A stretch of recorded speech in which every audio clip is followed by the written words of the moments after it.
person doesn't have to ask you to be or to do anything, right? And so I appreciate the opportunity. I don't always get a chance to share that personal side of me. So I appreciate this. And what I'm thinking about too, and I'm always speaking to this, is at some point being able to write about my experiences or just write about the journey that I've been on.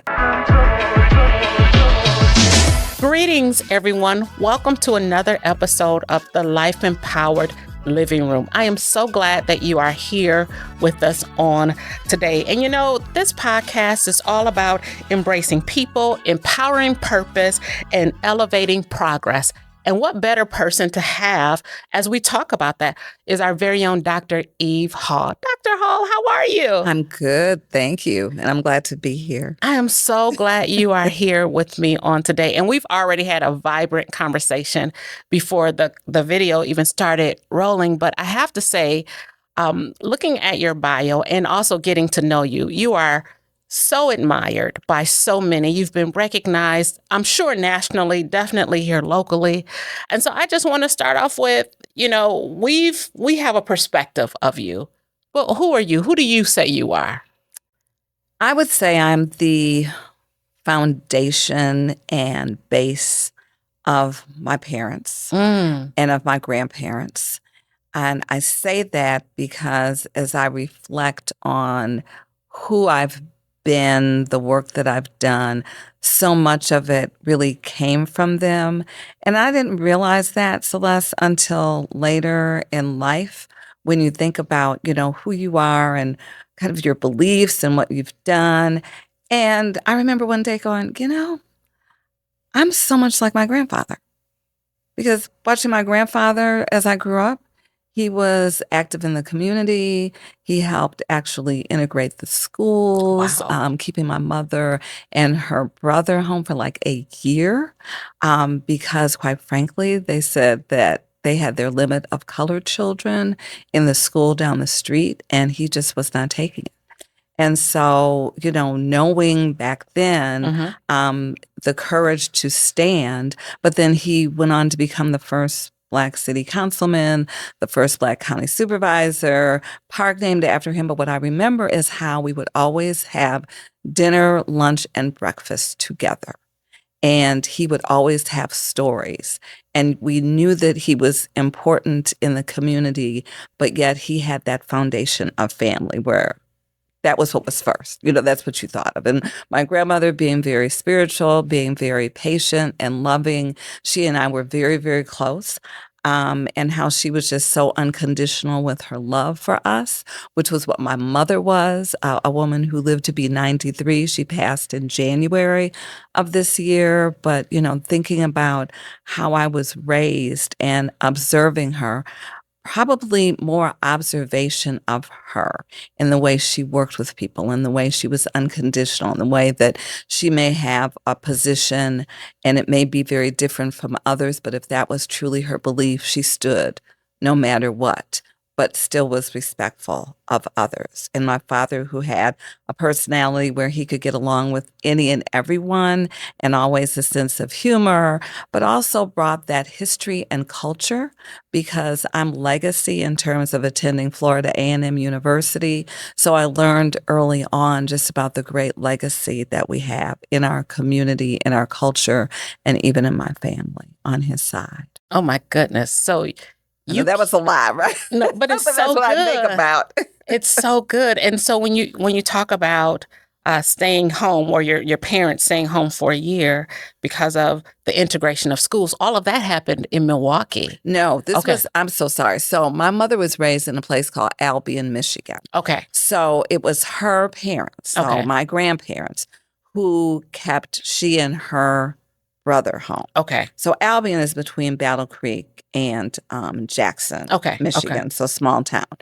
And so she moved here because of my dad, who was born, though, in Florida. Okay. So I guess let me clarify. So growing up, even though I grew up here in Milwaukee, we had no family here. So no one from my mother's side moved here. Okay. No one from my father's side moved here. But what that meant was, especially every summer, I was in Michigan for some of the time. So that's where I was experiencing my grandparents, all my cousins, kind of the story that I just told you, because I watched him be very active in the community. Got it. As, this political and community leader, and my grandmother being the Sunday school teacher, choir. But the way she made her extra money was she sold Avon products. So, being around her with that, going on some of her visits, right? And just learning how, and I always call it, that was like her little hustle money, right?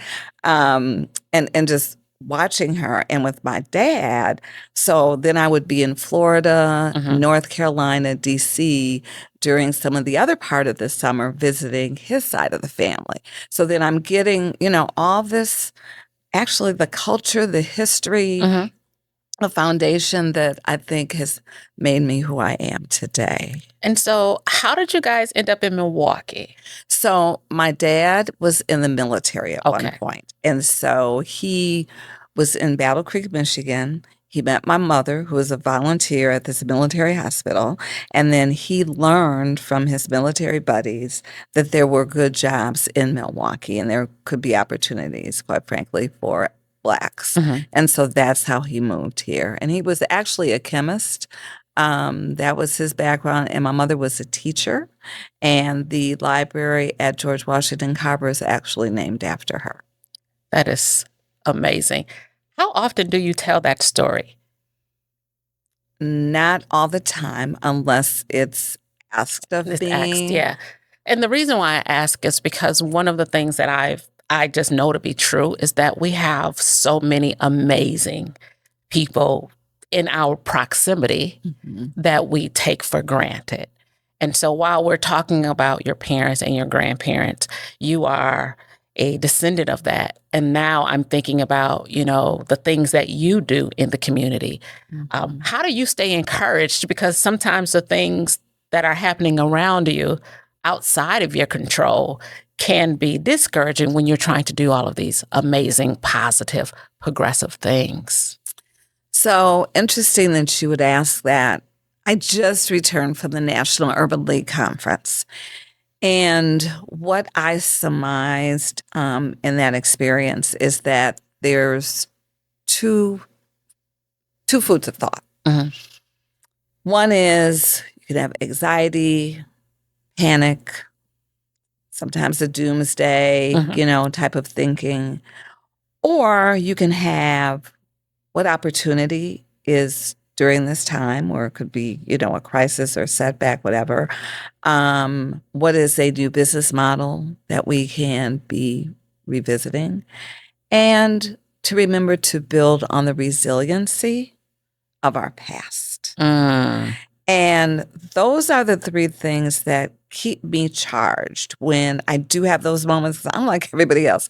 I have those moments where it's like, oh my God, because it becomes overwhelming, right? Absolutely. It does. And so then I have to, Celeste, step back and go back to what I just mentioned is, all right, but how can we find opportunities in this moment? How can we revisit a business model, which, as we know in good business is always evolving. So we have to think that way even when we're running nonprofits. And then always remembering our past and our history, whether it be as an entire community and culture to our own families. And I think each of us has someone in our family who was steadfast and immovable, right? That we can think about, who handled different challenges and made it through, kept us encouraged, and just stayed the course. And, yes. And I'm often concerned that we don't always take advantage of that or leverage that, right? Knowing that you have that resource.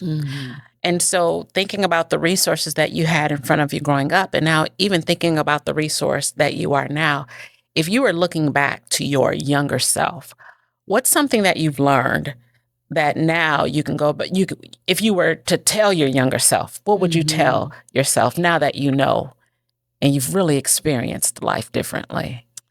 I would say not to be fearful. There were opportunities, there have been moments in time where I could have, or I'm not going to say I should have, but I could have said yes. And I didn't because of fear, because of thinking maybe I couldn't handle something. And I believe that if I would have had the right mentor at that particular moment, that I may have made some different choices. So that's what I would say. You know, I feel proud of the work that I've done, but it's not been by myself though. You know, this work is not a I, it's a we. I've been blessed to always have a team. Like today, at the Urban League, I have a phenomenal team. Everyone brings something to the table with their experience, with their ideas, with their creativity, with their commitment to this community. So I'm not fooled. This is not by my strength and by just me alone. It is by really the different individuals that God has blessed me with to be in my presence and that I was able to collaborate and work with. So that really takes me to, I just was having a conversation about peer groups and who's in our space and proximity. And sometimes the concern or the fear of competition because there is somebody else smart in the room, or there's somebody else that is skilled or capable in the room. How do you keep your team moving forward without that, I'll say, spirit of competition in the air, so everybody knows that what we're all bringing to the table is valuable and we need it all? I talk sometimes about us being on a team, a football team, could be a baseball team, and that everyone has these different positions and different talents that they bring to make it whole. And that's what we have at the Urban League. That's what we have anywhere. You know, that if we understand that we are each here with special talents and a purpose that we don't share, like what you have, Celeste, and what I have are very different, but we can collaborate and work together, and no gift is going to be taken away, but it's a way to enhance. So I think it's just always lifting people up, you know, and reminding others, reminding ourselves that we bring value to the table, and also embracing different opinions and perspectives. You know, that's something that I've had to grow to do and still do, because I know I have, you know, very strong opinions about things and perspectives. And so I do have to check myself to make sure that I'm really hearing others and taking into consideration that what I'm saying, that may not be the best move. That may not be the best decision. So I love that. And, you know, one of the things that I was thinking about, because of the work that you do, and I know the work in and of itself is challenging, and we'll talk about that in just a moment, but what do you do to keep learning? And what are some strategies that you put in place to keep growing and stretching you as a leader? So I'm very much into podcasts, YouTube. Okay. So in the mornings, I'm always trying to find something that will uplift me so I can start my day that way. I look at doing that even in the evening. So I'm always searching for some kind of message that I may need for uplifting myself. Okay. So that's really what I do. And I also read, you know, so sometimes I may be going through a particular challenge. And I will pray, you know, so Lord, help me think through this.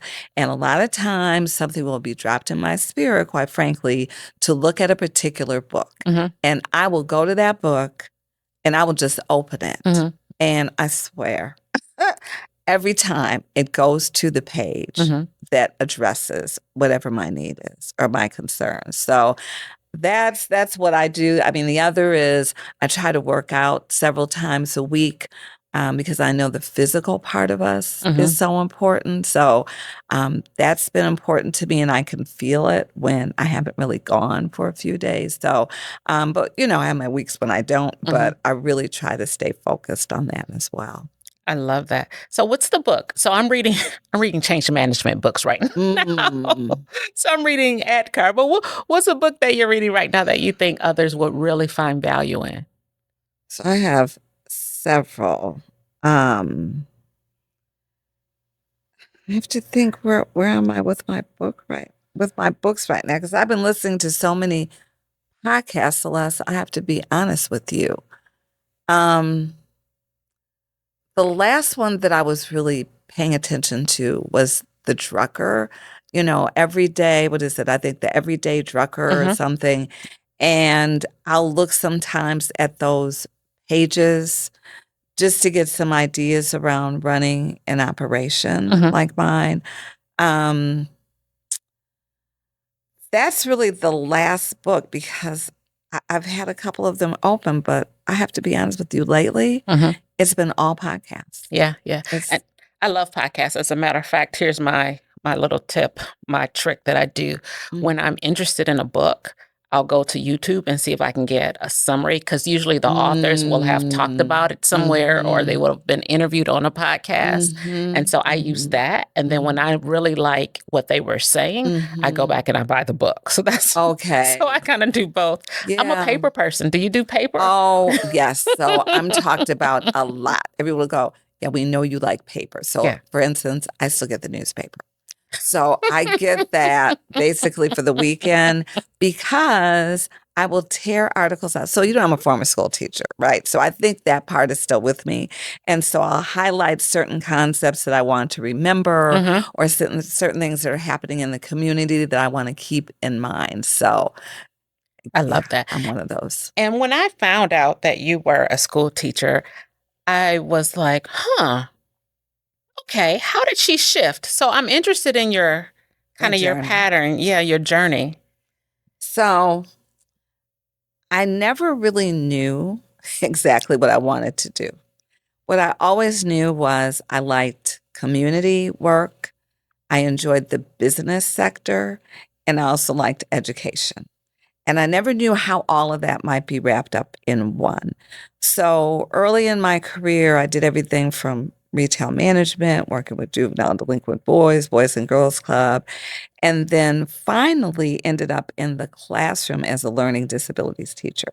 So when I did that, Celeste, I was very active at the school. So I was the career day chair, came up with some ideas on how we can do parent-teacher conferences different by actually sometimes going to the projects where some of our children lived, instead of the parents having to drive all the way out to the school, because at that time, many of the students of color were coming from other parts of the city.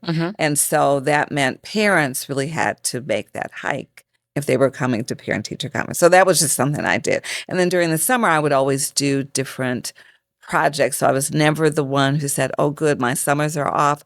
I always created some kind of project or partnership that I would just do with churches or organizations. What I realized, though, in those 3 years of teaching, because I said I would teach for 3 years, it was just in my heart, and, I would get tenure. But then what I realized is I wanted to go on to direct programs. And I said, Lord, I don't know how this is going to look, but I know that's what I want to do. I don't want to be in a school building all day long, but I still want to be connected to education. So, it just started to spiral from there, because I ended up coming back to Milwaukee. And believe it or not, my first job coming back to Milwaukee was education projects coordinator for the Milwaukee Urban League. Really? Yes. And so I was overseeing at that time. We had an alternative high school in the building. We had a GED program in the building, and then we had an after-school program for children. And we worked closely with, some neighborhood schools.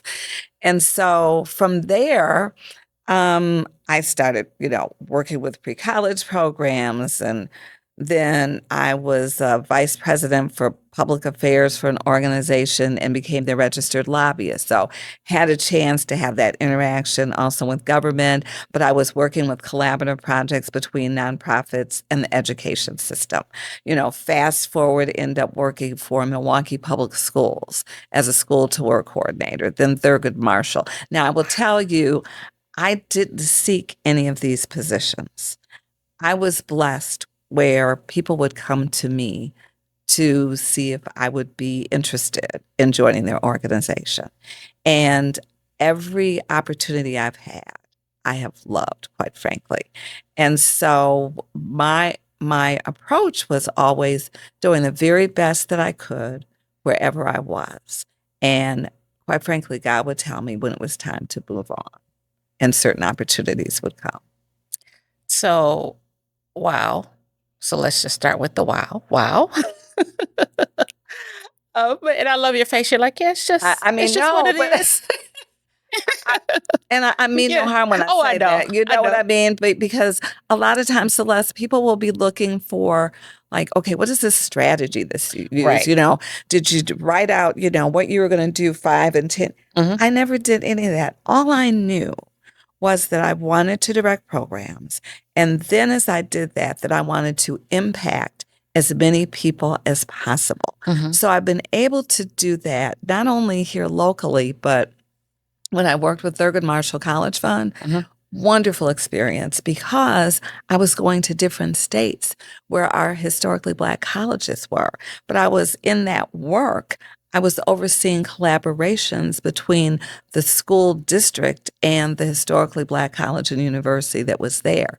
And that also involved some of the business leaders that were in the area. But, getting a chance to go to different parts of the country and impacting and interacting with different cities and people, that was just so fulfilling to me. And it's the diversity of the work that you can do, but it's still anchored in those 3 things. And so sometimes people think that we have to do something completely different in order to really operate in or operate as our best self. And you've just been able to naturally progress and achieve these goals.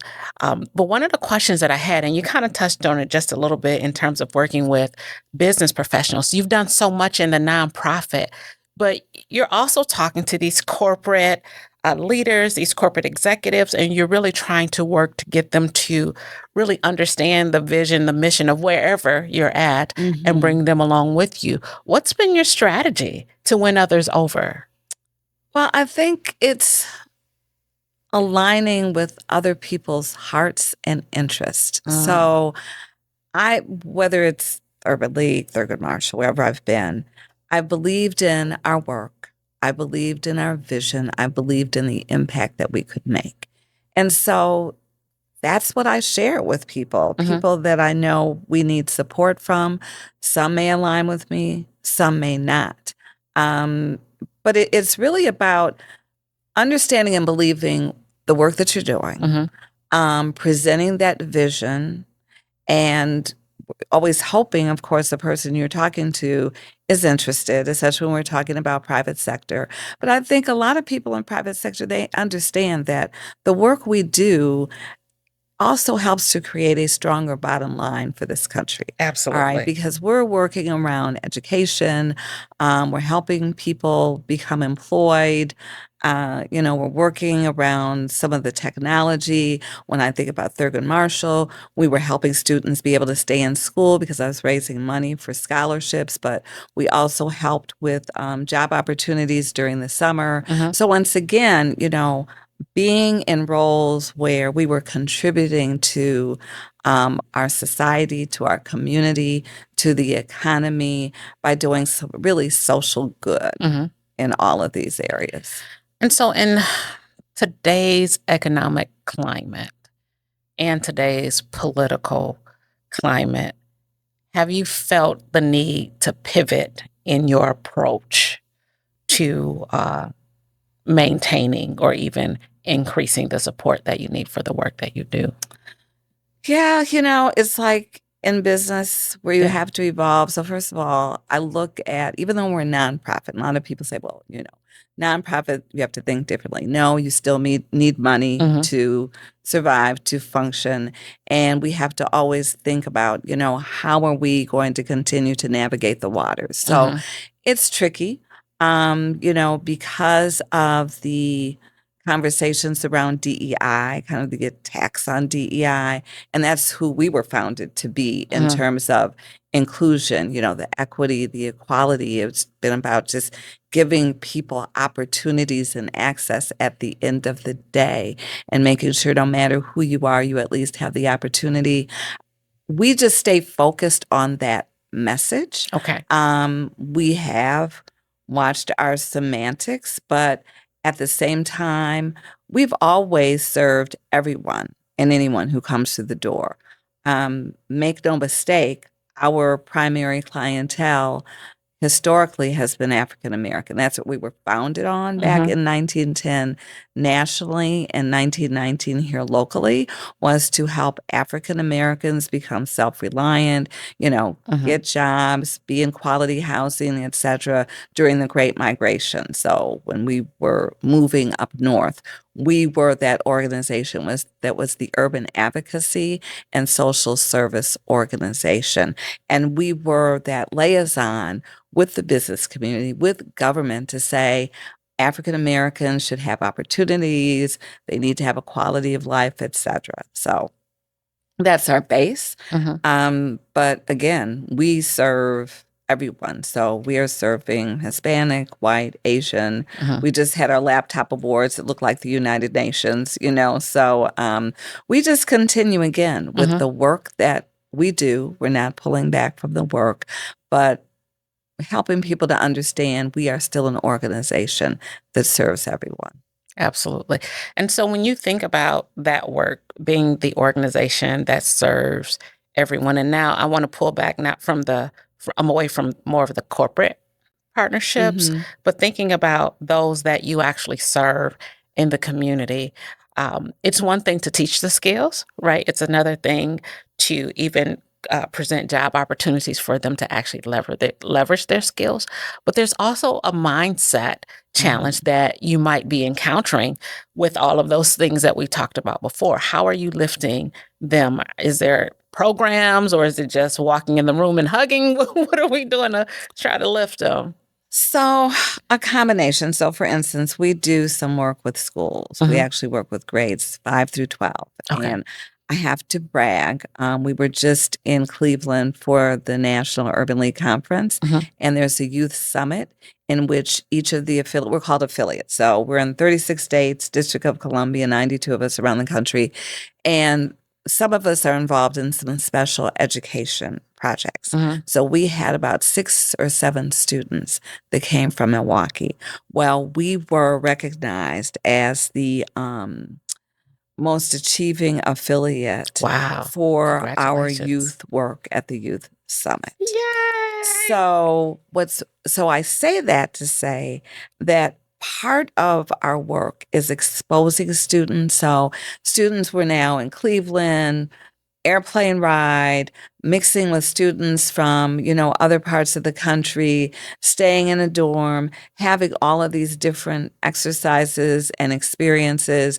They came to our plenary sessions, so they were able to hear from our national president talking about the history again, the issues of our country, but the important roles that we all play. So for us, it's exposure for our students, reiterating to them the value that they bring, the opportunities, but also how they have to be responsible for their learning. They have to be responsible for some of their own discipline, and they have to want it for themselves. And we're there to support, but they still have to want it for themselves. So it's providing those kinds of tools. Yeah, that's so important. So fun fact, and I know I shared this with you before, but when Life and Power started, and it'll actually be 13 years in September. Wow. So I knew you when you first started it, actually. Yeah.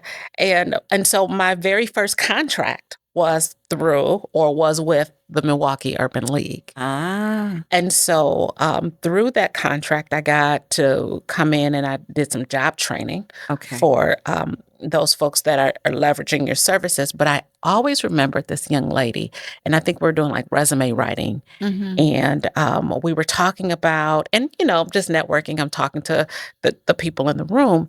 And she was talking about the work that she was already doing. I think she worked in like a retail place. And she was talking about all the stuff. So she's like opening the store, closing the store, running the cash register. So just the gambit. But I think her title at that time was it was associate. And that was fine. I said, well, why wouldn't you apply for this next level position? Like it was supervisor. And she said she did not want it. She's doing all of the work. Right. But she specifically said she did not want the position because she did not want anyone else to think that she thought she was better than them. And so interesting. And so the mindset question, and that's why I just never, ever forgot that. And so bringing people along with us, making sure that they understand that being your best doesn't diminish anybody else, and how do we make sure that we are communicating that message? But that really 13 years ago, that really stuck with me. But that's important to know, as we're working, even, with adults, because we work with adults as well, that the sky is the limit. So we had an individual who really wanted a particular job. They needed to have Excel expertise. They came to the Urban League, took that course, and as a result, they were able to get the job. Now, I always kind of laugh and say, wow, she would have to move to Chicago. But, at least, she had the opportunity and we were responsible for that. But we never know people's mindsets, Celeste, with what you said. And I'll just give an example. When I worked for the African American Chamber, and we had it was Women in Business that we used to do. I don't know if you ever attended, but anyway, I would always have high school students there. And so I remember at one luncheon, we had a female panel, different experiences, how they came to do what they were doing. And a young lady said, so I can go to college, not necessarily know what I want to do, make a choice, and I could still change my mind while I'm in college. Because she didn't think she could go to college because she couldn't change her mind. That she had to be very clear about what she wanted. And that if she changed in the middle, that she wouldn't be able to stay. I mean, she just had this warped thinking process. She learned that wasn't the case because of one of the panelists talking about her journey in college, where she made several decisions before she decided what she wanted to do. So think about it. Here was a young lady, if it were not for maybe that panel, may have continued to walk around thinking, I can't go on to school unless I'm totally clear. Now, I don't know how much that necessarily aligns with what you were talking about, but again, it's about sometimes how people may be thinking and we don't realize what they may be thinking that's holding them back. And I think the other thing that it ties to, and you called it exposure, and it is exposure, but it's also proximity. Because had she not been in the room, right, she would have missed that opportunity or missed that information. And there's so much misinformation. There's so much just stuff. You don't really know what is true, what's not true, what you can believe or what you can't believe. And so I think that adds a different level of confusion. But I definitely, I'm always talking about proximity. So being able to be in the room with you, being able to be in the room with Jenny Finn. I think Jenny Finn. Yeah, she just did this podcast with me last few weeks ago. But just so many great women, and how do we keep us or get us exposed, right? Because that does shift our mindsets. It does. And I think about, we just had our annual meeting several months ago. We had some students there, and they actually spoke And then we had our Equal Opportunity Day luncheon. We had students there as well. And all they would talk about is how they didn't realize, for instance, the Pfister Hotel, the rooms, being with so many different people, not being familiar with so many different professionals. And, so now they have a different outlook about what they want to do with their lives. So the proximity, right? Yeah. That's so important. That's so important. And so when you think about relationship building, when you think about networking, when you think about exposure and being in proximity, what are some things that you do to stay connected? Going to the various events that are going on in the community, having lunch or, coffee with other leaders, with others who are, trying to do some of the good things in the community. That's really how I stay connected. And I try to do as much face to face because, with the new technology and Zoom and Teams, sometimes we miss the real human interaction. And I just believe you really don't know the spirit of a person until you're in the same room. I wholeheartedly agree with you. And I'll also say that when you're in those larger spaces, I think, again, being in proximity is powerful where you can collect, but that is an entryway to a stronger, more in-depth relationship. And so sometimes it's not just to wait for the event. But on the other side of that, with the work that you do, with all of the obligations that you have, I know you have to say no to some things too. How are you? I've learned to do that. Or you have other members of the team that are out there representing. I've really learned to do that, especially with our community engagement person. So Faith Colis's community engagement. So a lot of different things she's able to participate in to represent the organization. Sharon Jude, who's our programs director, she's in a lot of different meetings in the community. So I try to really choose those events with people that I know I need to really speak to, so there's that group. All right. So maybe other CEOs or decision makers from organizations that I know when I have a face-to-face conversation, that leaves a totally different expression or impression or interaction than that email exchange. I think the other piece is just being on the phone. Sometimes we don't even have conversations on the phone because we're always texting. So, sometimes it's, do you have 5 minutes? Do you have 10 minutes? Let's just do a quick touch base. Even if we can't see each other physically, let's at least do a touch base. Yeah. So, again, I call this a life empowered living room. And I kind of go with the embrace, the empower, and the elevate. It's important to me that, we're embracing everyone. We're giving them tools, which is that empowerment piece.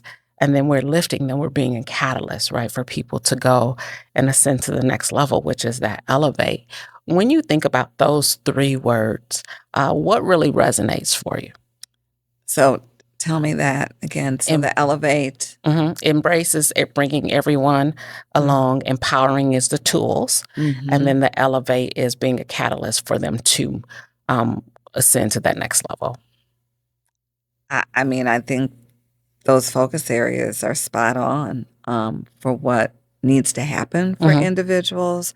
I think that pushes someone towards that self-reliance, but you really do need all three of those areas, with the elevate, with the embrace, with the empowerment. At the end of the day, I think it is about the empowerment when a person can walk out and feel like they have those tools to take that next step or to make that decision or to move to the next milestone. It is about having what you need, both from a skill level, but also a personal confidence. Yes. So let's talk about confidence. How did you get it? I think just from doing things I love, quite frankly. I'm very comfortable having this conversation. I'm comfortable speaking in front of audiences. And of course, the more that I did it, the more confident I became. But I knew that was also a passion of mine. I don't think that there's a particular magic more than doing things over and over again, especially those items or, those activities that you love. And confidence will just become a part of who you are. Yes. And so tell me, this is going to be my last question. I am just enjoying this so much, and I feel like I just need to sit down and take notes and just take all of this in. And so before I ask the last question, I appreciate you so much. I recognize how busy you are, and I don't take for granted that you made time for little old me to come and just be a part and to share. And I know that my listeners are going to find so much value. And that is not a little old me, so don't even do that. I'm just so humble. I know, no, but I'm honored. You did not have to ask me to be on your show. So I don't take that. For me, a person doesn't have to ask you to be or to do anything, right? And so I appreciate the opportunity. I don't always get a chance to share that personal side of me. So I appreciate this. And what I'm thinking about too, and I'm always speaking to this, is at some point being able to write about my experiences or just write about the journey that I've been on, because I try to encourage others. And when I worked on my doctorate, I actually my doctorate was on the power of one. Really? And it was on Mary McLeod Bethune, someone that a lot of people don't always know. But, this woman did so many things in social justice and education, even in business. And so learning about who she was, I even could grasp some of that for myself. But now being able to share that with others and making sure that I have opportunities to empower, to encourage the same way that I've been empowered and encouraged by family, but also by just friends and mentors. And actually that takes me perfectly into kind of that last question that I had. I feel like you have, so this is what I believe. I believe that legacy isn't just when you pass away. I think legacy is the impact when you leave the room. So how have you impacted the people that is in proximity or in space with you? Are they glad to see you come and really, really glad to see you go? You know what I mean? How have you impacted those folks? And so when I think about all the things that you're doing and you're talking about now, potentially a book, I feel like we got a spoiler, but I won't say that. But what do you want? What do you want people to experience? What is your legacy if you were to define it today? It's that you're encouraged. For me, it's what drives me, Celeste, is that as a result of someone having an interaction with me, that they walk away feeling better, that they walk away feeling more encouraged or uplifted, if maybe that was a point of the conversation, right? But that's what I always want to do. Like, are you better as a result of our interaction, of our conversation? And I have to tell you, what I've also learned is that sometimes the way we think we're communicating with people and encouraging, sometimes that's not always the case. And so I've had individuals come back to me and they might say something that I've said that I meant very differently, but they took it a different way.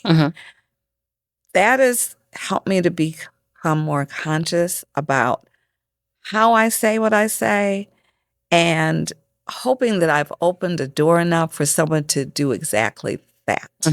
That I know maybe what you meant, but this is how I received it, or this is how I felt after I left. Because I don't ever want someone to feel negative or to not feel embraced as a result of a conversation with me.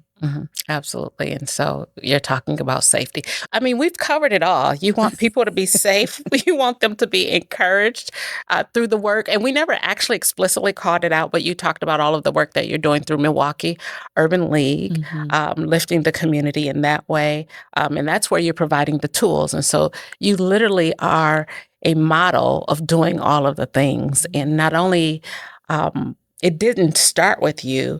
You are carrying it forward, but then you're also empowering the people. You're a multiplier, right, to ensure that the work continues. And so, yeah, and that's been my life. I mean, I'm at the Urban League right now. I've been at different places, as you know, but that's what drives me, regardless of where I am, and that is to be encouraging, motivating.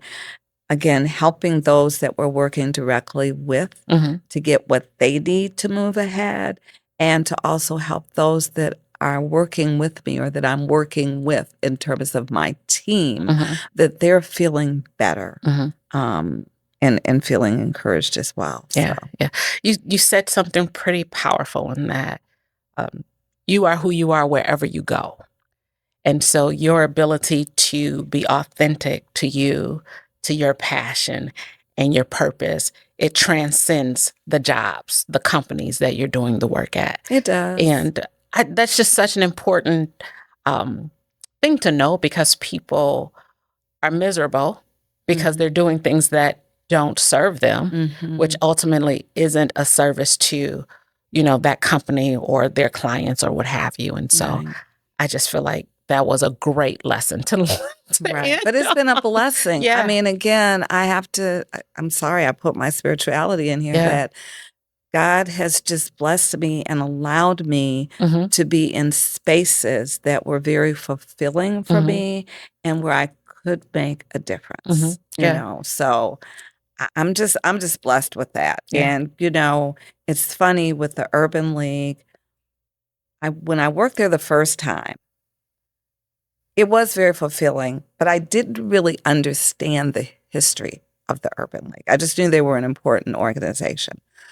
Quite frankly, when I took the helm of the Urban League and then really understood the history, I'm honored to be at the helm of the Urban League because of what it has meant for this country in terms of uplifting communities all across this nation during very turbulent times and calm times.